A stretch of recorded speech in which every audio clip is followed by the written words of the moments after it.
Police भरती करणाऱ्या विद्यार्थ्यांसाठी अत्यंत आनंदाची बातमी आहे, कारण पोलीस भरतीला पुन्हा एकदा राज्यामध्ये सुरुवात होणार आहे.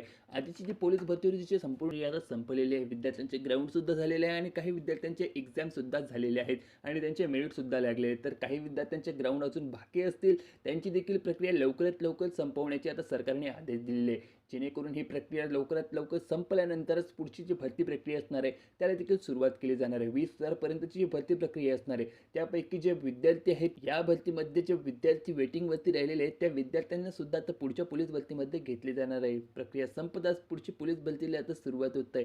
राज्याचं आर्थिक वर्ष 1 एप्रिलपासून लागू झालेलं आहे आणि आता तुमची पुढची भरतीची प्रक्रिया लवकरात लवकर कशा प्रकारे सुरुवात होईल याला देखील आता सरकारचे लक्ष केंद्रित झालेले आहेत आणि विद्यार्थ्यांसाठी अतिशय आनंदाची ही बातमी आहे. व्हिडिओ बघितला नसेल तर व्हिडिओ पूर्ण बघा, जेणेकरून तुम्हाला ही माहिती समजणार आहे. चॅनलवरती नवीन असेल तर चॅनलला सबस्क्राईब करायला विसरू नका, कारण आपल्या चॅनलवर तुम्हाला अशीच नवीन अपडेट आता भेटत राहणार आहे.